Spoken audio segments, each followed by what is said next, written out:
I for education. എൻ്റെ പേര് ശരണ്യ. നമ്മളിന്ന് പറയാൻ പോകുന്ന topic stone age the beginning of agriculture എന്നുള്ള ടോപ്പിക്കാണ്.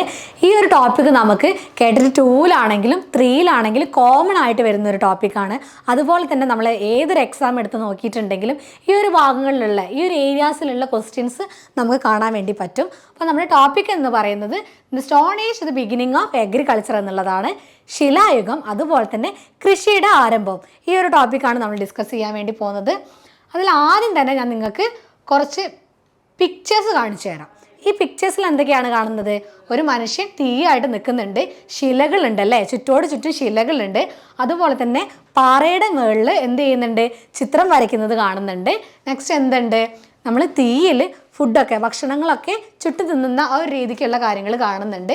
പിന്നെ ഇത് ആയുധങ്ങളൊക്കെ ആയിട്ട് അല്ലെങ്കിൽ ഇതാ കണ്ടോ ചിത്രങ്ങൾ കാണുന്നുണ്ട്. അപ്പോൾ ഈ ചിത്രങ്ങളൊക്കെ കാണിക്കുന്നത് എന്താണ്, പണ്ട് കാലങ്ങളിലുള്ള പ്രാചീന കാലത്തുള്ള മനുഷ്യന്മാരെയും അവരുപയോഗിച്ചിരുന്ന ചില കാര്യങ്ങളൊക്കെയാണ് നമുക്ക് കാണാൻ വേണ്ടി പറ്റുന്നത്. ഇത് തന്നെയാണ് എന്ത് സ്റ്റോൺ ഏജ് എന്ന് പറയുന്നത്.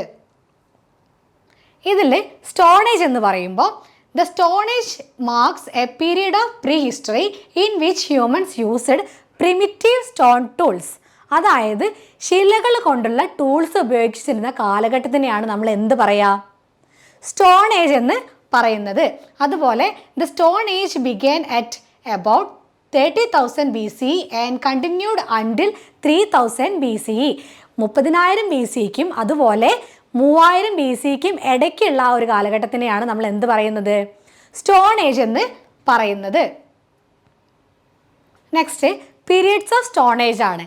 ഈ ഒരു കാലഘട്ടം, സ്റ്റോൺ ഏജിൻ്റെ കാലഘട്ടം എന്ന് പറയുന്നത് പ്രധാനപ്പെട്ട 4 കാലഘട്ടങ്ങൾ പറയുന്നുണ്ട്. പക്ഷെ നമുക്ക് ഏറ്റവും ഇമ്പോർട്ടൻ്റ് ആയിട്ട് നോക്കാനുള്ളത് ഈ ഒരു 3 കാലഘട്ടങ്ങളാണ്.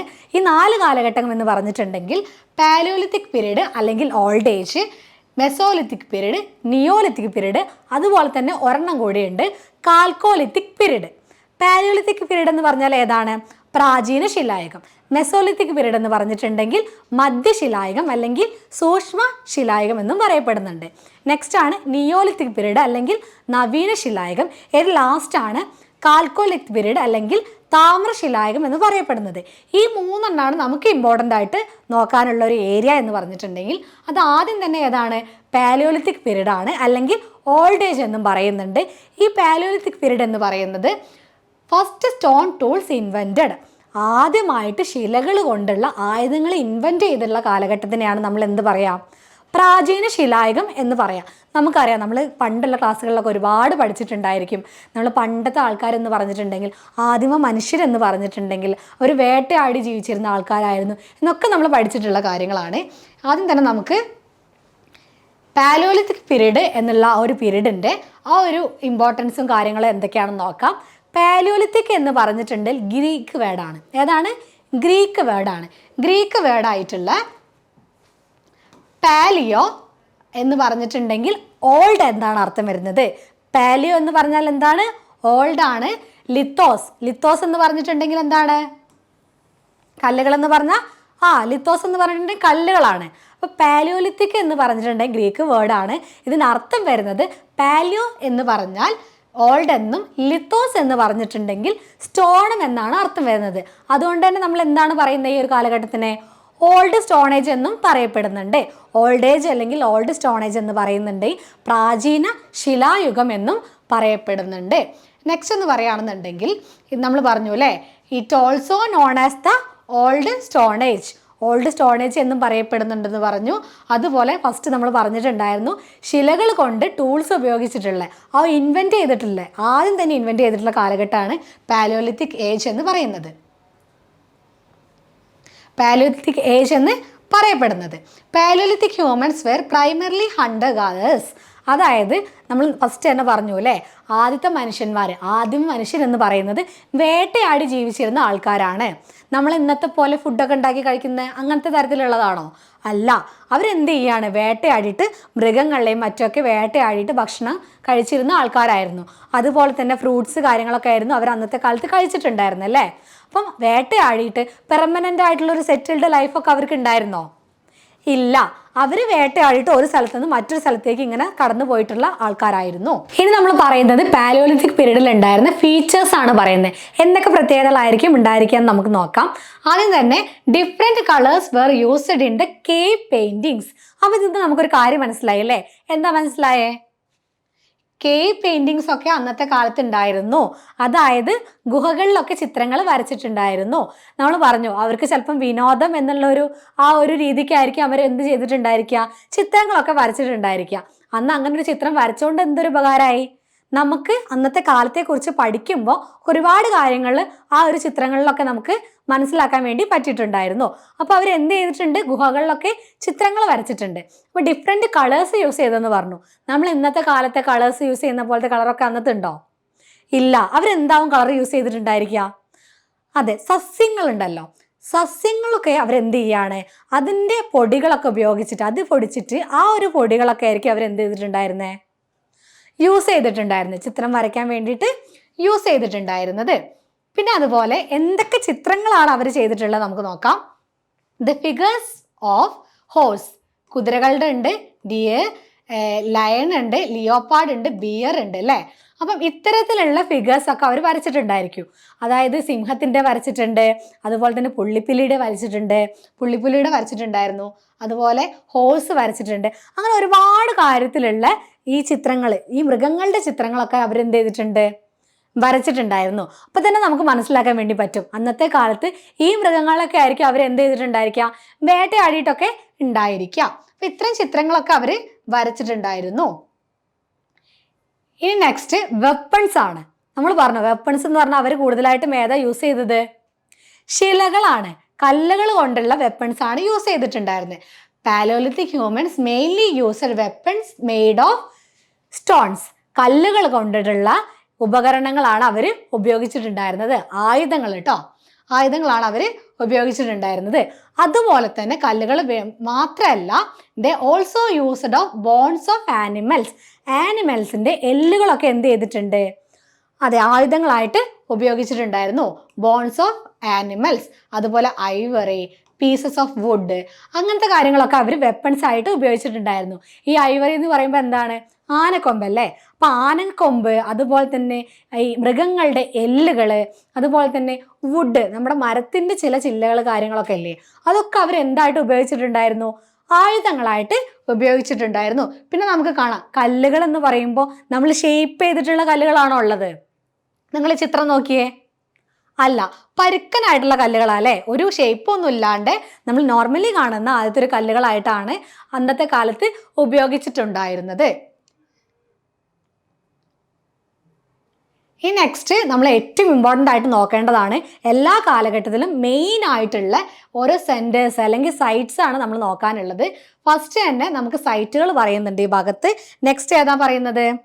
അതെ, സൈറ്റുകൾ പറയുന്നുണ്ട്. അതിൻ്റെ നേരെ ഓപ്പോസിറ്റ് ഏത് സ്റ്റേറ്റിലാണെന്ന് പറയുന്നുണ്ട്. അപ്പം പാലിയോലിത്തിക് ഏജിലെ മേജർ പാലിയോലിത്തിക് സൈറ്റ്സ് ആണ് നമ്മൾ പറയുന്നത്. ആദ്യത്തെ സൈറ്റാണ് ഭീംബേഡ്ക. ഭീംബേഡ്ക എവിടെയാണ് സ്ഥിതി ചെയ്യുന്നത്? മധ്യപ്രദേശിലാണ് സ്ഥിതി ചെയ്യുന്നത്. ഭീംബേഡ്ക സ്ഥിതി ചെയ്യുന്നത് മധ്യപ്രദേശിലാണ്. നെക്സ്റ്റ് നർമ്മദ വാലിയാണ്. നർമ്മദ വാലി എവിടെയാണ്? ഗുജറാത്തിലാണ് സ്ഥിതി ചെയ്യുന്നത്. അപ്പം ഏറ്റവും ഇമ്പോർട്ടൻ്റ് ആയിട്ടുള്ള സൈറ്റ്സ് ആണ് ഭീംബേഡ്ക, അതുപോലെ തന്നെ നർമ്മദ വാലി. നെക്സ്റ്റ് നാഗാർജുനകൊണ്ട. നാഗാർജുനകൊണ്ട എവിടെയാണ്? ആന്ധ്രാപ്രദേശിലാണ് സ്ഥിതി ചെയ്യുന്നത്. ഇനി നെക്സ്റ്റ് എന്ന് പറഞ്ഞാൽ കർണാടകയിൽ സ്ഥിതി ചെയ്യുന്ന രണ്ട് സൈറ്റാണ്. ഒന്ന് ഹൻസ്കിയും അതുപോലെ തന്നെ കുർണൂൽ കേവ്സും.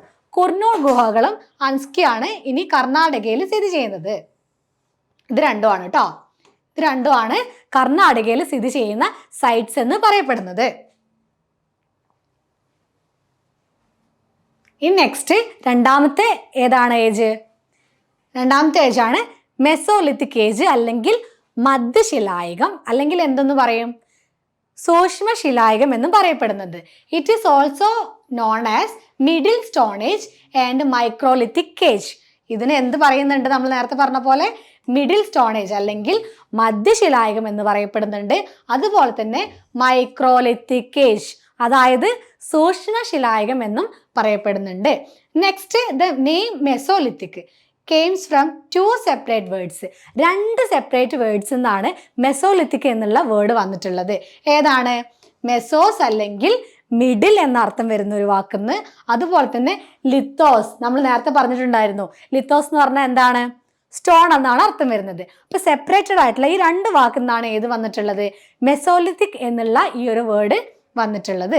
ഇത് പിന്നെ അതുപോലെ തന്നെ മെസോലിത്തിക് ഏജ് എന്ന് പറഞ്ഞിട്ടുണ്ടെങ്കിൽ, mesolithic age is a period of transition from old age to the new stone age. Old age ആണ് നമ്മളിപ്പോൾ പറഞ്ഞുകൊണ്ടിരുന്നത് അല്ലേ നേരത്തെ? ഏതാണ്? പാലിയോലിത്തിക്. ഇനി ന്യൂ സ്റ്റോൺ ഏജ് ആണ് നെക്സ്റ്റ് നമ്മൾ പറയാനുള്ളത്. അപ്പം ഈ ഒരു ഓൾഡ് ഏജിൽ നിന്ന് ന്യൂ സ്റ്റോൺ ഏജിലുള്ള ഒരു ട്രാൻസിഷൻ പീരീഡ് ഇല്ലേ, നമ്മൾ ഒരു സ്ഥലത്ത് നിന്ന് ഇപ്പുറത്തെ സ്ഥലത്തേക്ക് മാറുമ്പോൾ അതിലുള്ള നടുവിലത്തെ ഒരു സ്ഥലം എന്ന് പറയുന്നില്ലേ, അതാണ് എന്ത്? ഈ ഒരു മെസോലിത്തിക് ഏജ് എന്ന് പറയുന്നത്. Mesolithic age is a period of transition from old stone age to new stone age. അതുപോലെ മേജർ സൈറ്റ്സ് ആണ് നമ്മൾ നോക്കുന്നത്. മേജർ സൈറ്റ് എന്ന് പറഞ്ഞിട്ടുണ്ടെങ്കിൽ ഒന്ന് ബാഗോർ ആണ്. ബാഗോർ എവിടെയാണ്? ബാഗോർ രാജസ്ഥാനിലാണ് സ്ഥിതി ചെയ്യുന്നത്. നെക്സ്റ്റ് ആഡംഗ്ര ആണ്. ആഡംഗ്ര എവിടെയാണ്? മധ്യപ്രദേശിലാണ് സ്ഥിതി ചെയ്യുന്നത്. അപ്പൊ ഈ ഒരു സൈറ്റും എന്ത് ചെയ്യാൻ പാടില്ല? മറക്കാൻ പാടില്ല. സൈറ്റ് ഏറ്റവും ഇമ്പോർട്ടൻ്റ് ആയിട്ടുള്ള കാര്യമാണ്. നെക്സ്റ്റ് ഇതിൻ്റെ ഫീച്ചേഴ്സ് ആണ് നമ്മൾ പറയാൻ വേണ്ടി പോകുന്നത്. ഈ ഒരു ഫീച്ചർ എന്ന് പറഞ്ഞിട്ടുണ്ടെങ്കിൽ നമ്മൾ ആ ഒരു സമയത്ത് മെസോലിത്തിക് ടൈമിൽ എന്ന് പറഞ്ഞിട്ടുണ്ടെങ്കിൽ ടെക്നോളജി കുറച്ചും കൂടി എന്തായി? ടെക്നോളജി കുറച്ചും കൂടി ഇംപ്രൂവ് ആയി. അതുപോലെ തന്നെ ഈ the Mesolithic tool technology improved with the development of smaller and more specialised tools, stone tools. അതായത് അതുവരെ ഉണ്ടായിരുന്ന ഒരു പരുക്കനായിട്ട് കല്ലുകളാണ് നമ്മൾ പറഞ്ഞു അല്ലേ. അപ്പോൾ ആ ഒരു പരുക്കനായിട്ടുള്ള കല്ലുകളിൽ നിന്ന് മാറിയിട്ട് കുറച്ചും കൂടി സ്പെഷ്യലൈസ്ഡ് ആയിട്ടുള്ള സ്റ്റോൺ ടൂൾസൊക്കെ എന്ത് ചെയ്യാൻ തുടങ്ങി? അവർ ഉപയോഗിക്കാൻ വേണ്ടി തുടങ്ങി. അതുപോലെ തന്നെ എന്തിനു വേണ്ടിയിട്ടായിരുന്നു? നമ്മൾ നേരത്തെ പറഞ്ഞിട്ടുണ്ടായി, ഹണ്ടിങ്ങിനൊക്കെ വേണ്ടിയിട്ടായിരുന്നു അവർ ഇത്തരത്തിലുള്ള ടൂൾസൊക്കെ ഉപയോഗിക്കാൻ വേണ്ടി തുടങ്ങിയത്. ഇനി നമ്മൾ പറയുന്നത് ഒരു പേര് നിങ്ങളിവിടെ കാണുന്നുണ്ടല്ലേ, എന്താണ്? മാമത്ത് അല്ലേ? മാമത്ത് നിങ്ങൾ കേട്ടിട്ടുണ്ടായിരിക്കും. മാമത്ത് എന്ന് പറഞ്ഞിട്ടുണ്ടെങ്കിൽ ഈ ആന ഉണ്ടല്ലോ, എലിഫന്റ്, ആനയുടെ തന്നെ വേറൊരു വിഭാഗത്തിൽ പെടുന്നതാണ് ഈ മാമത്തുകൾ എന്ന് പറയുന്നത്. ഈ മാമത്തുകൾ എന്ന് പറഞ്ഞിട്ടുണ്ടെങ്കിൽ അന്നത്തെ കാലത്ത് വംശനാശം നേരിട്ട് കൊണ്ടിരുന്ന ഏറ്റവും ഇമ്പോർട്ടൻ്റ് ആയിട്ടുള്ള ഒരു ജീവിയാണ് ഏത്? മാമത്ത് എന്ന് പറയുന്നത്. Hunting was wide spread in the Mesolithic. Mesolithic പീരീഡിൽ ഹണ്ടിങ് എന്ത് ചെയ്യാണ്? വളരെ ഇമ്പോർട്ടൻ്റ് ആയിട്ട് ഈ ഹണ്ടിങ് ഇങ്ങനെ സ്പ്രെഡ് ആയിക്കൊണ്ടിരിക്കുന്ന സമയത്തായിരുന്നു ഈ മാമത്തുകൾ എന്ത് ചെയ്യാൻ തുടങ്ങി? ഇതിൻ്റെ ഈ ഹണ്ടിങ്ങിൻ്റെ റിസൾട്ടോട് കൂടിയിട്ടാണ് മാമത്തുകൾ വംശനാശം സംഭവിക്കാൻ വേണ്ടി തുടങ്ങിയത്. The hunting was wide spread in the Mesolithic. ആ ഒരു പീരീഡിൽ ഹണ്ടിങ് എന്ത് ചെയ്യാണ്? വൈഡ് സ്പ്രെഡ് ആയി. As A result of many species become extinct. ആ ഒരു സമയത്താണ് ഒരുപാട് സ്പീസസ് എന്ത് ചെയ്യാൻ തുടങ്ങി? എക്സ്റ്റിൻസ്, അവർ വംശനാശം സംഭവിക്കാൻ വേണ്ടി തുടങ്ങി. അതിൽ ഏറ്റവും ഇമ്പോർട്ടൻ്റ് ആയിട്ട് വംശനാശം നേരിട്ട് കൊണ്ടിരുന്ന ഒരു ജീവിയാണ് ഏത്? അതെ, മാമത്ത് എന്ന് പറയുന്നത്. ഇതിൻ്റെ ഒരു ഏറ്റവും ഇമ്പോർട്ടൻ്റ് ആയിട്ടുള്ള ഒരു എക്സാമ്പിൾ ആണ് കേട്ടോ. മാമത്തിന് ശരിക്കും നമ്മൾ ഗൂഗിളിലൊക്കെ അടിച്ച് നോക്കിയാൽ കാണാം, വലിയ ആനയുടെ തന്നെ വേറൊരു വിഭാഗമാണ്. വലിയ ഒരു എന്താ പറയുക, ഒരു ജീവിയാണ്. ആനയുടെ തന്നെ ഒരു ഷേപ്പിലൊക്കെ ഉള്ള ഒരു ഇതാണ് ഏത്? മാമത്ത് എന്ന് പറയുന്നത്. നെക്സ്റ്റ് ഈ ഒരു മെസോലിത്തിക് ഏജിലുള്ള അതിൻ്റെ ഒരു സ്പെഷ്യാലിറ്റീസ് ആണ് നമ്മൾ നോക്കുന്നത്. ഇതിൽ ഒരുപാടെണ്ണം നിങ്ങൾ കാണുന്നുണ്ടായിരിക്കും. ഏറ്റവും ഇമ്പോർട്ടൻ്റ് ആയിട്ടുണ്ടെന്ന് പറഞ്ഞാൽ പണ്ട് കാലത്തെന്ന് പറഞ്ഞാൽ ഈ നായകളൊക്കെ എന്ത് ചെയ്തിട്ടുണ്ട്? വളർത്തിയിട്ടുണ്ടായിരുന്നു ആ ഒരു സമയത്ത്. പിന്നെ അതുപോലെ തന്നെ ഹണ്ടിങ്ങിന് വേണ്ടിയിട്ട് അമ്പും വില്ലും കാര്യങ്ങളൊക്കെ അവർ യൂസ് ചെയ്യാൻ വേണ്ടി തുടങ്ങിയിട്ടുണ്ടായിരുന്നു. അതുപോലെ അടുത്തുള്ള മൃഗങ്ങളെ മാത്രമല്ല, കുറച്ചും കൂടി ദൂരെയുള്ള മൃഗങ്ങളെ അവരെന്ത് ചെയ്യാൻ തുടങ്ങി? അവർ ഹണ്ട് ചെയ്യാൻ വേണ്ടി തുടങ്ങിയിട്ടുണ്ടായിരുന്നു. പിന്നെ വലിയ തോതിലുള്ള ഒരു സെറ്റിൽഡ് ലൈഫ് അല്ലെങ്കിൽ പോലും ആ പണ്ടുള്ള കാലങ്ങളിൽ വെച്ച് നോക്കുകയാണെന്നുണ്ടെങ്കിൽ ചെറിയ ചെറിയ രീതിയിലൊക്കെ എന്ത് ചെയ്യാൻ തുടങ്ങി? സെറ്റിൽഡ് ലൈഫൊക്കെ അവർ ചെയ്യാൻ വേണ്ടി തുടങ്ങിയിട്ടുണ്ടായിരുന്നു. പിന്നെ ചങ്ങാടം കാര്യങ്ങളൊക്കെ ഉണ്ടാക്കാൻ തുടങ്ങി. അതുപോലെ തന്നെ ചില രീതിയിലുള്ള സാധനങ്ങളൊക്കെ അങ്ങോട്ട് കൈമാറ്റം ചെയ്യാനും വേണ്ടിയിട്ട് അവർ തുടങ്ങിയിട്ടുണ്ടായിരുന്നു. ഇനി നമ്മൾ ഏറ്റവും ഇമ്പോർട്ടൻ്റ് ആണ് ഈ ഒരു സ്റ്റോണേജ് കാലഘട്ടത്തിൽ ഏറ്റവും ഇമ്പോർട്ടൻ്റ് ആയിട്ടുള്ളൊരു പീരീഡാണ് ഏത്? Neolithic age. നിയോലിത്തിക് ഏജ് അല്ലെങ്കിൽ നവീന ശിലായുഗം. ന്യൂ സ്റ്റോണേജ് എന്നാണ് അറിയപ്പെടുന്നത്. എന്താണ്? ന്യൂ സ്റ്റോണേജ് അല്ലെങ്കിൽ നവീന ശിലായുഗം എന്നാണ് എന്തിനെ പറയുന്നത്? നിയോലിത്തിക് ഏജിനെ പറയപ്പെടുന്നത്. പിന്നെന്ന് പറഞ്ഞിട്ടുണ്ടെങ്കിൽ ഈ ഒരു ന്യൂ സ്റ്റോണേജ് അല്ലെങ്കിൽ നവീന ശിലായുഗത്തിലെ ഏറ്റവും ഇമ്പോർട്ടൻ്റ് ആയിട്ടുള്ള ഒരു കാര്യം എന്താണെന്ന് പറഞ്ഞാൽ അഗ്രികൾച്ചർ കണ്ടുപിടിച്ചതാണ് ഏറ്റവും ഇമ്പോർട്ടൻ്റ് ആയിട്ടുള്ള ഒരു കാര്യം എന്ന് പറഞ്ഞാൽ. നവീന ശിലായുഗത്തിൽ development of agriculture agriculture develop ചെയ്തത് അല്ലെങ്കിൽ സ്റ്റാർട്ട് ചെയ്തതാണ് ഈ ഒരു നിയോളിത്തിക് പീരീഡിൻ്റെ ഏറ്റവും ഇമ്പോർട്ടൻ്റ് ആയിട്ടുള്ള പ്രത്യേകത എന്ന് പറഞ്ഞിട്ടുണ്ടെങ്കിൽ, അങ്ങനെ അഗ്രികൾച്ചർ സ്റ്റാർട്ട് ചെയ്തതോട് കൂടിയിട്ട് എന്ത് സ്റ്റാർട്ട് ചെയ്യാൻ തുടങ്ങി? സെറ്റിൽഡ് കമ്മ്യൂണിറ്റീസ് വരാൻ തുടങ്ങി. അതുവരെ അങ്ങനെ ഇങ്ങനെ നടന്ന ആൾക്കാർ, ഒരു പ്രത്യേകിച്ച് ഒരു സ്ഥലത്ത് വസിക്കാത്ത ആൾക്കാർ എന്ത് ചെയ്യാൻ തുടങ്ങുകയാണ്? പെർമനൻറ്റ് സെറ്റിൽമെൻറ്റ് സ്റ്റാർട്ട് ചെയ്യാൻ വേണ്ടി തുടങ്ങുകയാണ്. അപ്പം നമുക്കറിയാം ഈ പെർമനൻറ്റ് സെറ്റിൽഡ് അവർ സ്റ്റാർട്ട് ചെയ്തത് തന്നെ, അല്ലെങ്കിൽ അഗ്രികൾച്ചർ സ്റ്റാർട്ട് ചെയ്തത് എവിടെയായിരിക്കും? നദികളുടെ ഒരു തീരത്തായിരിക്കും. അങ്ങനെ അവരെന്ത് ചെയ്യാൻ തുടങ്ങി? നദികളുടെ തീരത്ത് സെറ്റിൽഡ് ലൈഫ് താമസിക്കാൻ വേണ്ടി തുടങ്ങി. അങ്ങനെ അഗ്രികൾച്ചർ സ്റ്റാർട്ട് ചെയ്യുമ്പോൾ അവർക്ക് എന്ത് ചെയ്യാൻ തുടങ്ങി? അവർക്ക് കുറച്ചും കൂടി, അതുവരെ അവർ എന്ത് ചെയ്യാണ്? അവർ ഫുഡ് ഉണ്ടാക്കുക, കഴിക്കുക, അത്ര മാത്രമേ ഉണ്ടായിരുന്നുള്ളൂ. അങ്ങനെ അഗ്രികൾച്ചർ സ്റ്റാർട്ട് ചെയ്യുമ്പോൾ സാധനങ്ങളൊക്കെ ഒരുപാട് ഉണ്ടാവാൻ തുടങ്ങിയില്ലേ? പ്രോഡക്റ്റ് ഒരുപാട് ഉണ്ടാവാൻ തുടങ്ങി. അങ്ങനെ പ്രോഡക്റ്റ് ഉണ്ടാവാൻ തുടങ്ങിയോട് കൂടിയിട്ട് സർപ്ലസ് ആയിട്ട് ഒരുപാട് കാര്യങ്ങൾ, ഒരുപാട് ഉൽപ്പന്നങ്ങൾ ഉണ്ടാവാൻ തുടങ്ങിയപ്പോൾ അതെന്ത് ചെയ്യുന്നുണ്ടാവും? കച്ചവടം പോലെ ഒരു സ്ഥലത്ത് നിന്ന് മറ്റൊരു സ്ഥലത്തേക്ക് എന്ത് ചെയ്യുന്നുണ്ടാവും? കൊണ്ടുപോകുന്നുണ്ടായിരിക്കും. അങ്ങനെ അവർ ഒരു ഫാമിലി ആയിട്ട് ജീവിക്കാൻ തുടങ്ങി. സെറ്റിൽഡ് ലൈഫുകളൊക്കെ ഉണ്ടാവാൻ തുടങ്ങി. പിന്നെ ഈ ഒരു സമയത്ത് എന്ന് പറഞ്ഞിട്ടുണ്ടെങ്കിൽ പോളിഷ്ഡ് ആയിട്ടുള്ള സ്റ്റോൺ ടൂൾസ് ഒക്കെ യൂസ് ചെയ്യാൻ തുടങ്ങി. ഇവരെന്ത് ചെയ്യാണ്? ആ ഒരു അത്രയും കാലത്ത് ഉണ്ടായിരുന്ന സ്റ്റോൺ ടൂൾസിന് പകരം കുറച്ചും കൂടി ഒരു മെച്ചപ്പെട്ട രീതിയിൽ ടൂൾസ് ഒക്കെ ഉപയോഗിക്കാൻ വേണ്ടിയിട്ട് തുടങ്ങിയിട്ടുണ്ടായിരുന്നു. അതുപോലെ തന്നെ the beginning of cultivation was the major progress in the period. Cultivation, അതായത് ബിഗിനിങ് ഓഫ് കൾട്ടിവേഷൻ അല്ലെങ്കിൽ ബിഗിനിങ് ഓഫ് അഗ്രികൾച്ചർ തന്നെയാണ് ഈ ഒരു പീരീഡിലെ ഏറ്റവും ഇമ്പോർട്ടൻ്റ് ആയിട്ടുള്ള കാര്യം എന്ന് പറഞ്ഞാൽ. Next agriculture revolution. അഗ്രികൾച്ചർ റെവല്യൂഷനാണ് നമ്മൾ ഇനി നെക്സ്റ്റ് പറയാൻ വേണ്ടി പോകുന്നത്. അഗ്രികൾച്ചർ റെവല്യൂഷൻ എന്ന് പറഞ്ഞിട്ടുണ്ടെങ്കിൽ the transition from hunting and gathering to agriculture marks the beginning of the neolithic age.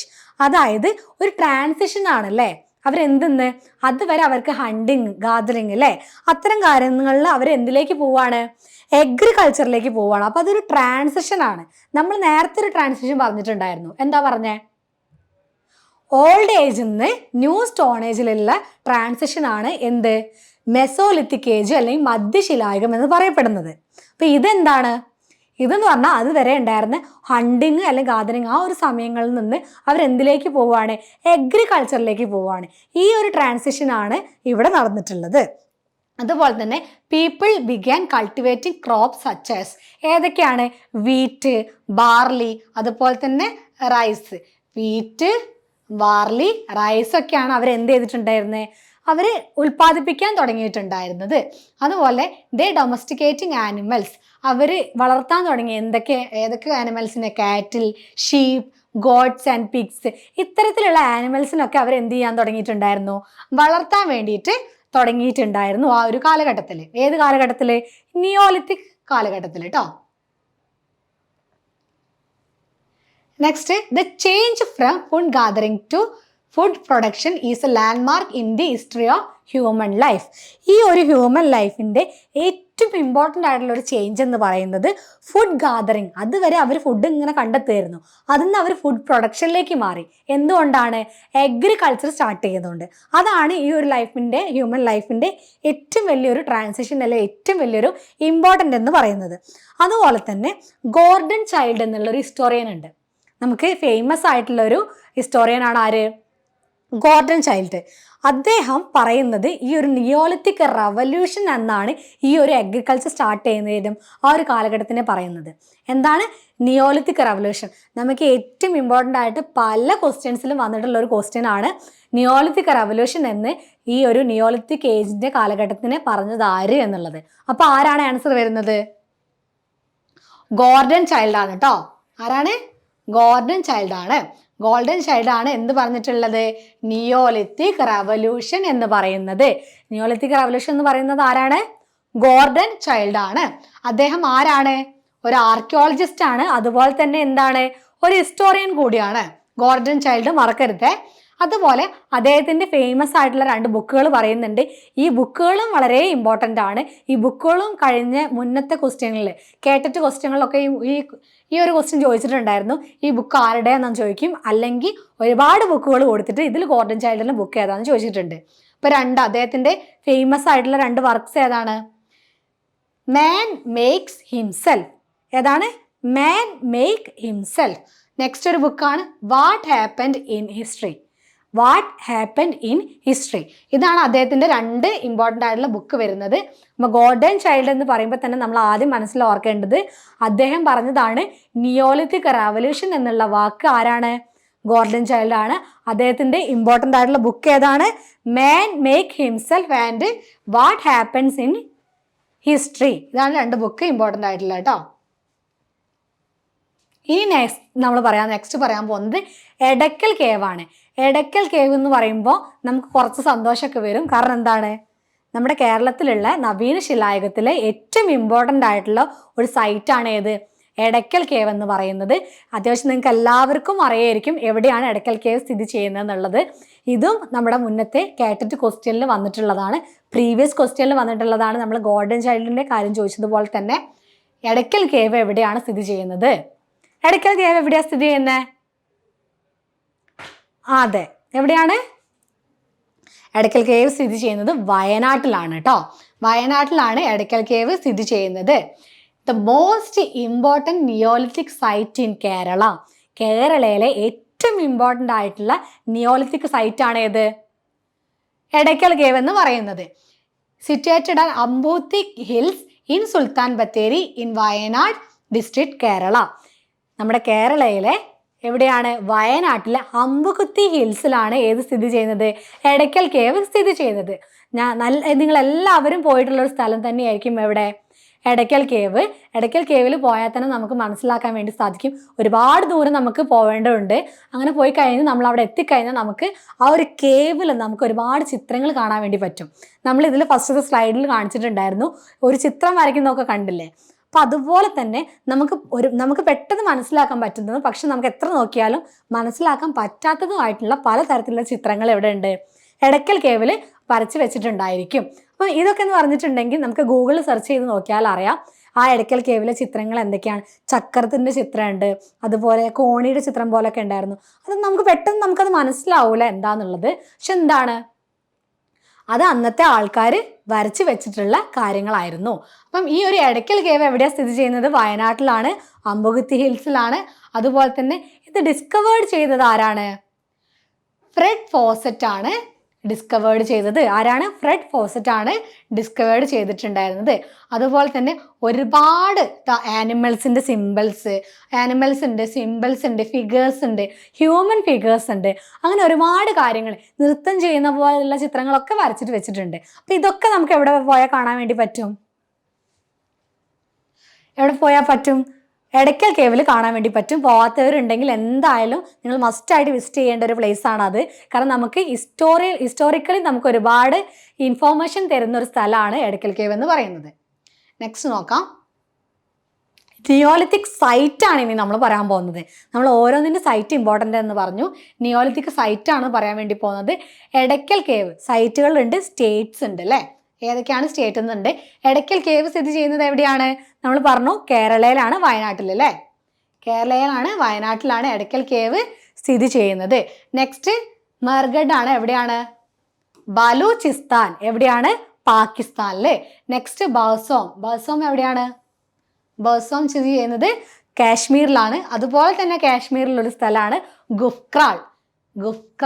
പേരൊക്കെ കേൾക്കുമ്പോൾ ചിലപ്പോൾ നമുക്ക് എന്ത് തരത്തിലുള്ള പേരാന്നൊക്കെ തോന്നും. പക്ഷേ നമുക്ക് പഠിച്ചെടുക്കാൻ വേണ്ടിയിട്ട് ഏറ്റവും ഇമ്പോർട്ടൻ്റ് ആയിട്ടുള്ളൊരു സാധനം കൂടിയാണ്. അപ്പം നിങ്ങൾ എന്ത് ചെയ്യുക, ഇത് അത്യാവശ്യം ഒരു കണക്ഷനൊക്കെ വെച്ചിട്ട് പഠിച്ചാൽ വേണ്ടി മതി.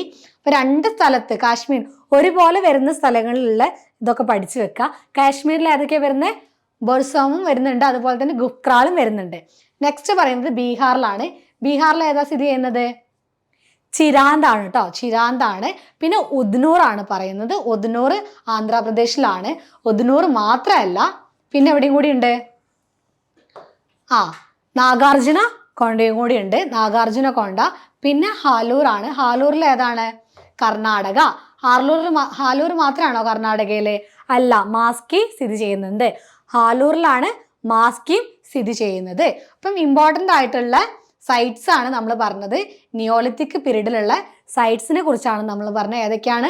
എടക്കൽ കേവ് ഉണ്ട് കേരളയിൽ. അങ്ങനെ ഓരോ സൈറ്റുകളും അതുപോലെ തന്നെ അതിൻ്റെ സ്റ്റേറ്റ് നമ്മൾ ഡിസ്കസ് ചെയ്തു. ഇനി നമ്മൾ ഏറ്റവും ലാസ്റ്റ് ആയിട്ട് പറയാൻ വേണ്ടി പോകുന്നതാണ് കാൽക്കോലിത്തിക് ഏജ് അല്ലെങ്കിൽ താമ്രശിലായുഗം. The term the term chalcolithic means chalco എന്ന് പറഞ്ഞിട്ടുണ്ടെങ്കിൽ കോപ്പർ എന്നാണ് അർത്ഥം വരുന്നത്. അതുപോലെ തന്നെ ലിത്തിക് എന്ന് പറഞ്ഞാൽ എന്താ, നമ്മൾ നേരത്തെ പറഞ്ഞു എന്താണ്, സ്റ്റോൺ എന്നാണ് അർത്ഥം വരുന്നത്. അപ്പം കാൽക്കോലിത്തിക് എന്ന് പറഞ്ഞിട്ടുള്ള ഒരു ടേം, നമ്മൾ ആ ഒരു വേർഡ് എന്താണ്, കാൽക്കോ എന്ന് പറഞ്ഞാൽ കോപ്പർ ആണ്. അതുപോലെ തന്നെ ലിത്തിക് എന്ന് പറഞ്ഞിട്ടുണ്ടെങ്കിൽ എന്താണ്, സ്റ്റോൺ ആണ് അർത്ഥം വരുന്നത്. നെക്സ്റ്റ് എന്ന് പറഞ്ഞാൽ the chalcolithic age was a transition period. എന്തിലേക്കുള്ള transition period from stone age to the metal age. Stone ഏജിൽ നിന്നും മെറ്റൽ ഏജിലേക്കുള്ള ഒരു ട്രാൻസിഷൻ ആണ് എന്ത്, കാൽക്കോലിത്തിക് ഏജ് എന്ന് പറയുന്നത്. അതുവരെ നമ്മൾ ശിലായുഗമായിരുന്നു അല്ലേ, അതായത് ശിലകൾ ഉപയോഗിച്ചിട്ടുള്ളതായിരുന്നു. ആ ഒരു സമയത്താണ് നമ്മൾ എന്തിലേക്ക് മാറുന്നത്, ലോഹങ്ങൾ ഉപയോഗിച്ചിട്ടുള്ള ഒരു ലോഹത്തിന്റെ ഒരു കാലഘട്ടത്തിലേക്ക് നമ്മൾ മാറുന്നത്. അപ്പൊ ട്രാൻസിഷൻ ഫ്രം എവിടെയാണ്, stone age to the metal age, stone age to the metal age കേട്ടോ. ഇനി people of this period made copper tools also. കല്ലുകൾ കൊണ്ട് മാത്രമല്ല, പിന്നെ എന്തും കൂടി ഉണ്ട്, the people of this period made copper tools also. Copper ടൂളുകളും അന്നത്തെ ആൾക്കാർ ഉപയോഗിച്ചിട്ടുണ്ടായിരുന്നു. ഇനി നമ്മൾ പറയുന്നത് കാൽക്കോലിത്തിക് സൈറ്റ്സ് ആണ്. കാൽക്കോലിത്തിക് സൈറ്റ്സ് ആണ് നമ്മൾ ഇനി പറയാൻ വേണ്ടി പോകുന്നത്. ഏതൊക്കെയാണ്, ചാദൽ ഹോയിഗ ആൻഡ് എവിടെയാണ്, ചാദൽ ഹോയിഗ എവിടെയാണ്, തുർക്കിയിലാണ് കേട്ടോ. ചാദൽ ഹോയിഗ് തുർക്കിയിലാണ് സ്ഥിതി ചെയ്യുന്നത്. ചാദൽ ഹോയിഗ് സ്ഥിതി ചെയ്യുന്നത് തുർക്കിയിലാണ് കേട്ടോ. അപ്പം ഏറ്റവും ഇമ്പോർട്ടൻ്റ് ആയിട്ടുള്ള ഒരു സൈറ്റ് ആണ് ഏതിലെ, കാൽക്കോലിത്തിക് ഏജിലെ. അതുപോലെ തന്നെ ഇവിടെ നമ്മൾ എന്തൊക്കെയാണ് കാണാൻ വേണ്ടി പറ്റുന്നത്, ancient forms of urban settlement existed in the site. Ancient ഫോമിലുള്ള അർബൻ സെറ്റിൽമെന്റ് ആയിരുന്നു എവിടെ ഉണ്ടായിരുന്നത്, ചാദൽ ഹോയിഗിൽ ഉണ്ടായിരുന്നത്. ദ അർബൻ സെറ്റിൽമെന്റ് കേട്ടോ ഉണ്ടായിരുന്നു. അതുപോലെ തന്നെയാണ് നമ്മൾ the huts were build using mud bricks. അതായത് മഡ് ബ്രിക്സുകൾ കൊണ്ടുള്ള ഹട്ട്സ് ഒക്കെ താമസിക്കാൻ വേണ്ടിയിട്ട് എന്ത് ചെയ്തിട്ടുണ്ടായിരുന്നു, അവര് ബിൽഡ് ചെയ്തിട്ടുണ്ടായിരുന്നു. അതുപോലെ remains of wheat and barley have been discovered here. Remains of wheats and barley ഒക്കെ ഉണ്ടായിരുന്നു അന്നത്തെ കാലത്ത് ചാദൽ ഹോയിക്കിൽ നിന്ന് കിട്ടിയിട്ടുണ്ടെന്നാണ് പറയപ്പെടുന്നത്. ഇതൊക്കെയാണ് ഇമ്പോർട്ടൻ്റ് ആയിട്ടുള്ള ചാദൽ ഹോയിക്കിന്റെ കാര്യങ്ങൾ എന്ന് പറഞ്ഞാൽ. ഏറ്റവും ഇമ്പോർട്ടൻ്റ് ആയിട്ടുള്ള രണ്ടാമത്തെ സൈറ്റ് ആണ് കാൽക്കോലിത്തിക് സൈറ്റ് ആണ്. ഏത്, മെഹർഗഡ്. മെഹർഗഡ് നമ്മൾ നേരത്തെ പറഞ്ഞിട്ടുണ്ടായിരുന്നു അല്ലേ, എവിടെയാണ് സ്ഥിതി ചെയ്യുന്നത്, പാകിസ്ഥാനിലെ ബലൂചിസ്ഥാനിലാണ് ഏത് സ്ഥിതി ചെയ്യുന്നത്, മെഹർഗഡ് സ്ഥിതി ചെയ്യുന്നത്. The major chalcolithic site in the Indian subcontinent. Indian സബ് കോണ്ടിനെന്റിലെ ഏറ്റവും ഇമ്പോർട്ടൻ്റ് ആയിട്ടുള്ള ഒരു സൈറ്റാണ് ഏത്, കാൽക്കോലിത്തിക് സൈറ്റ് ആണ് മെഹർഗഡ് എന്നുള്ളത്. അതുപോലെ തന്നെ wheat and barley were cultivated there. ചാദൽ ഹോയിക്കിൽ പറഞ്ഞ പോലെ തന്നെ wheat and barley were cultivated എവിടെ, ഈ ഒരു മെഹർഗഡിലും കൾട്ടിവേറ്റ് ചെയ്തതിനുള്ള എവിഡൻസ് നമുക്ക് കിട്ടിയിട്ടുണ്ട്. അതുപോലെ houses with ovens were build of mud bricks. അവിടെ അന്നത്തെ കാലത്ത് മഡ് ബ്രിക്സ് കൊണ്ടുള്ള ഹൗസസ് ഒക്കെ ബിൽഡ് ചെയ്തിട്ടുണ്ടെന്നാണ് പറയപ്പെടുന്നത്. അതുപോലെ the evidence for the use of the potters wheel has also been discovered from there. അതുപോലെ തന്നെ പോട്ടേഴ്സ് വീലും എന്ത് ചെയ്തിട്ടുണ്ട്, ഇവിടെ നിന്നിട്ട് പോട്ടേഴ്സ് വീലും എന്ത് ചെയ്തിട്ടുണ്ട്, ഡിസ്കവേർഡ് ചെയ്തിട്ടുണ്ടെന്നാണ് പറയപ്പെടുന്നത്. അപ്പം ഏറ്റവും ഇമ്പോർട്ടൻ്റ് ആയിട്ടുള്ള സൈറ്റ്സ് ഏതൊക്കെയാണ്, ഏതിലെ, കാൽക്കോലിത്തിക് ഏജിലെ ഏറ്റവും ഇമ്പോർട്ടൻ്റ് ആയിട്ടുള്ള സൈറ്റാണ് ചാദൽ ഹോയിക്കും അതുപോലെ തന്നെ മെഹർഗഡ് എന്നുള്ളത്. അപ്പം നമ്മൾ ഇന്നത്തെ ടോപ്പിക് ഏതാ ഡിസ്കസ് ചെയ്തിട്ടുണ്ടായിരുന്നേ, stone age the beginning of agriculture. ശിലായുഗവും അതുപോലെ തന്നെ കൃഷിയുടെ ആരംഭമാണ് നമ്മൾ ഇന്നത്തെ ക്ലാസ്സിൽ ഡിസ്കസ് ചെയ്തിട്ടുണ്ടായിരുന്നത്. അതുപോലെ തന്നെ ഏറ്റവും ഇമ്പോർട്ടൻ്റ് ആയിട്ടുള്ള നമ്മൾ ഏതൊക്കെ പീരീഡ് ഉണ്ടെന്ന് പറഞ്ഞു, പാലിയോലിത്തിക് പീരീഡ് പറഞ്ഞു, Mesolithic period, Neolithic period and last one Chalcolithic period. പ്രാചീന ശിലായുഗം, മധ്യശിലായുഗം, നവീന ശിലായുഗം ആൻഡ് താമ്രശിലായുഗം. ഈ ഒരു കാര്യങ്ങൾ നമ്മൾ പറഞ്ഞു, ഇതിൻ്റെ ഫീച്ചേഴ്സ് പറഞ്ഞിട്ടുണ്ടായി. അതുപോലെ തന്നെ ഇമ്പോർട്ടൻ്റ് ആയിട്ടുള്ള സൈറ്റുകൾ ഏതൊക്കെയാണെന്നൊക്കെ നമ്മൾ ഡിസ്കസ് ചെയ്തു. ഏറ്റവും ഇമ്പോർട്ടൻ്റ് ആയിട്ട് ക്വസ്റ്റ്യൻസ് വരുന്നത് ഏതൊക്കെയാണെന്ന് വെച്ചിട്ടുണ്ടെങ്കിൽ ഈ ഒരു സൈറ്റുകൾ ചോദിക്കാറുണ്ട്. അതുപോലെ തന്നെ ഗോർഡൻ ചൈൽഡ്, നിയോലിത്തിക് റവല്യൂഷൻ എന്ന് പറഞ്ഞു, ആ ഒരു കാര്യം വരാറുണ്ട്. അതുപോലെ നവീന ശിലായുഗത്തിലെ ഏറ്റവും ഇമ്പോർട്ടൻ്റ് ആയിട്ടുള്ള സൈറ്റ് ഏതാണെന്ന് ചോദിച്ചാൽ നിങ്ങൾ ഏതാ ആൻസർ പറയാം, എടക്കൽ കേവാണ്. അതായത് കേരളത്തിലെ ചോദിച്ചാൽ കേട്ടോ, കേരളത്തിലെ ഏറ്റവും ഇമ്പോർട്ടൻ്റ് ആയിട്ടുള്ള നവീന ശിലായുഗ സൈറ്റ് അല്ലെങ്കിൽ കേന്ദ്രം ഏതാണെന്ന് ചോദിച്ചാൽ നമ്മൾ ഏത് പറയണം, അതെ, എടയ്ക്കൽ കേവ് പറയണം, വയനാട്ടിലാണ് സ്ഥിതി ചെയ്യുന്നത്. അപ്പോൾ ഇത്രയും കാര്യങ്ങളാണ് നമ്മൾ ഇന്ന് ഡീറ്റെയിൽ ആയിട്ട് ഡിസ്കസ് ചെയ്തിട്ടുണ്ടായിരുന്നത്. അപ്പം ഇനിയും ഒരുപാട് ക്ലാസ്സുകൾ നിങ്ങൾക്ക് കിട്ടണം എന്നുണ്ടെങ്കിൽ നിങ്ങൾ എന്ത് ചെയ്യുക, ചാനൽ സബ്സ്ക്രൈബ് ചെയ്യുക. അതുപോലെ തന്നെ നമുക്ക് എന്തെങ്കിലും മെറ്റീരിയലും കാര്യങ്ങളും കിട്ടണം എന്നുണ്ടെങ്കിൽ നമ്മുടെ വാട്സപ്പ് ലിങ്കിൻ്റെ ഡിസ്ക്രിപ്ഷൻ നമ്മൾ ലാസ്റ്റ് കൊടുക്കുന്നുണ്ട്. അത് നിങ്ങളൊന്ന് ജോയിൻ ചെയ്യുക, ആ ഒരു ലിങ്കിൽ നിങ്ങൾ ജോയിൻ ചെയ്യുക. അപ്പോൾ നന്നായിട്ട് തന്നെ നിങ്ങൾ എല്ലാ ക്ലാസ്സുകളും കണ്ടിന്യൂസ് ആയിട്ട് പഠിച്ചുകൊണ്ട് പോകണം. അപ്പം താങ്ക് യു.